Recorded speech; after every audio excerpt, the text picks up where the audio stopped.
Tufnde windiyankoɓe.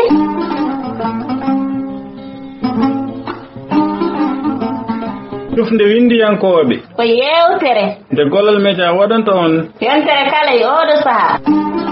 Gollal Média.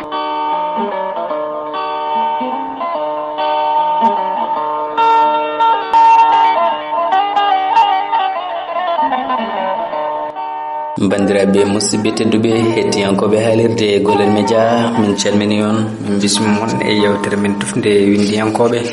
tawnara heblande ɗum musidɗo moon Salif Tall sohoɗo sa heedi noon sikki ala hen dokkodiri no aadi ma en gartu gam jokkude taw ko tara meɗen e deftere ujunere pularewal taw windi ɗum ko Dawda Samba Ndongo gorko mo Kaydimbe Dioro. ɗum noon musidɓe tedduɓe sikki ala goppinoɗen tara meɗen e nder ujunere pularewal ko ɗon ɗo konnguli tafaɗi e alkulal a. hande so Allah lamɗo jaaɓi ma en jokku taw ko ujunere pularewal taw koye tongoɗe ɗiɗi e alkulal be taw ganduɗa titode muɗum basal ko duɗal mette. ko ɗon woni ɗo jogorɗen hande jokkirde tara meɗen musidɓe tedduɓe e tiyankoɓe haalirde Gollal Média. bisimilla mon e kettugol Gollal Média.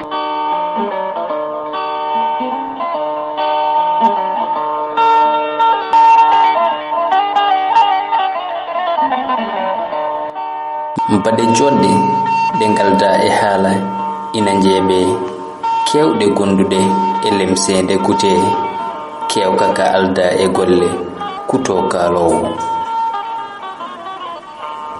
baɗɗo moƴƴere nimsi waɗi koko wona jikku mum. barme nde rottanta daddowo nguldi ma dawna ɗum nde wuli.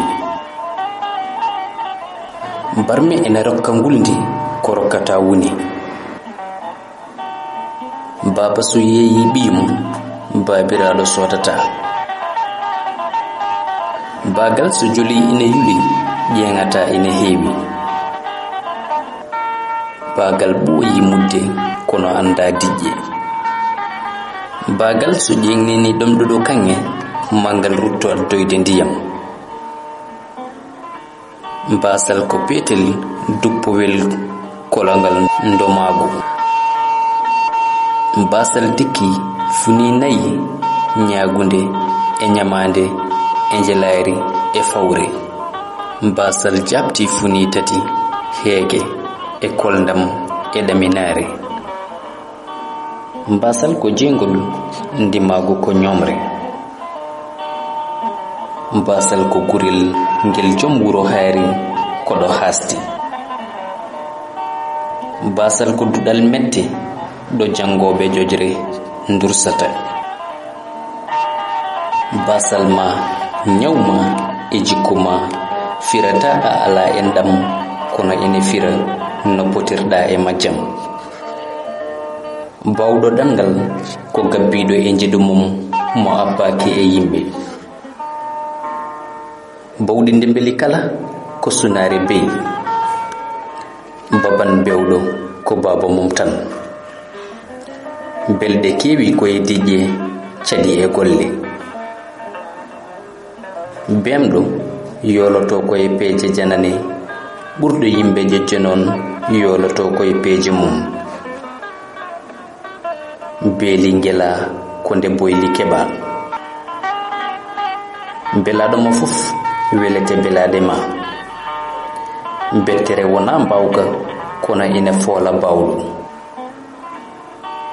bindol ko ɓoggol tongitowol rendo tonga hono maggo. bone barme ko ñamminde neɗɗo ha haara dogna ɗum ha dola. bobi ceerndi unude e doge. bojel ƴoƴani sibo mawnugol noppi ƴoƴiri ko heɗare. boli nanduɗi jiiɓorto ko koɗo kono jiɓorta ko joom wuro. boli ina nanda tago ceera kuccam. bone ko peetel ngel ŋatamare ñifata. bonɗo needi so wasima hute. alkulal ɓa. tongode tati alkulal ɓa nde titode mum ɓadodiral hunuko e ɓernde. ɓadodiral hunuko e ɓernde heɓiɗo takkere wulotako. bade a wawa hadde yimɓe ndardema hat hoore ma yirede no fotani. bayde gurdam ñibaki gurɗo holnaki ɗum tagi ko maydo tan woni moƴƴo. betanta ɓernde jabɓe ko yitere e no foru.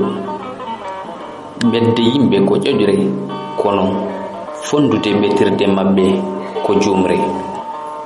ɓernde e gite yimɓe ko ɗereji ko an windanta hoorema no ɓe jiirata ma.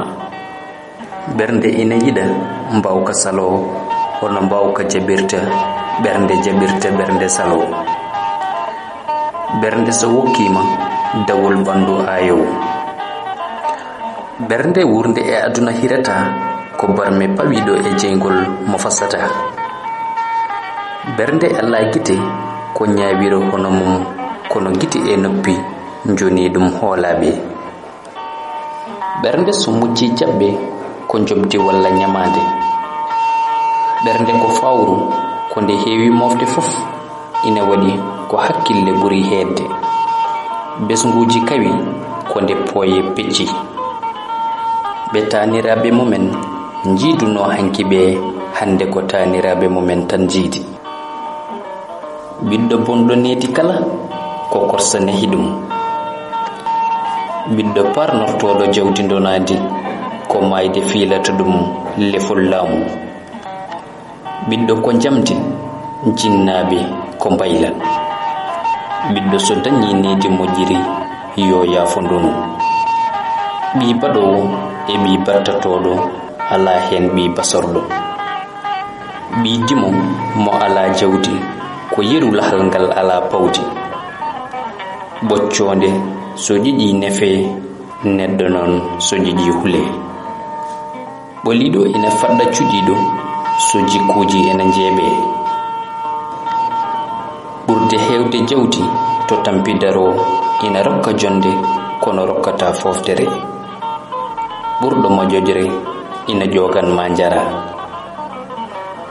ɓurɗo wawde hirde o ko kañum ɓuri wawde hirde. ɓure fof ko basorɗe ha heddi majjere. ɓuri bonde e barode ko mawde.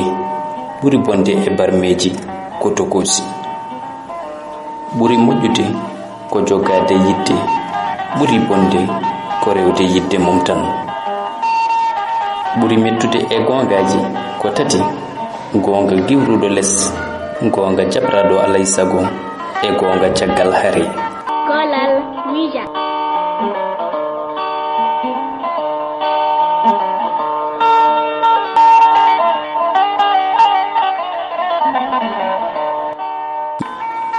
ɗum noon bandiraɓe musidɓe tedduɓe hettiyankoɓe haalirde Golel Media, sikela en kannatɗo tara meɗen e ujunere pulrewal taw koye hello nogas e go sikela alkulal ba ngal gasani taw ma en jokkoy ɗum e yewtere men fande so Allahu lamɗo jaaɓi.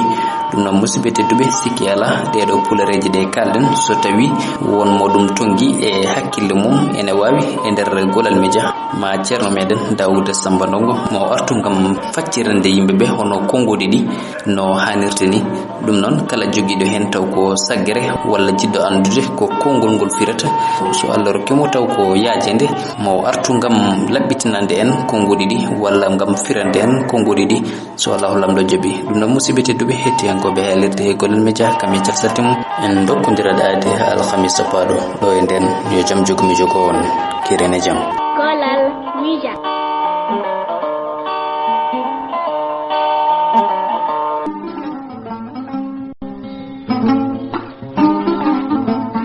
nde windiyankoɓe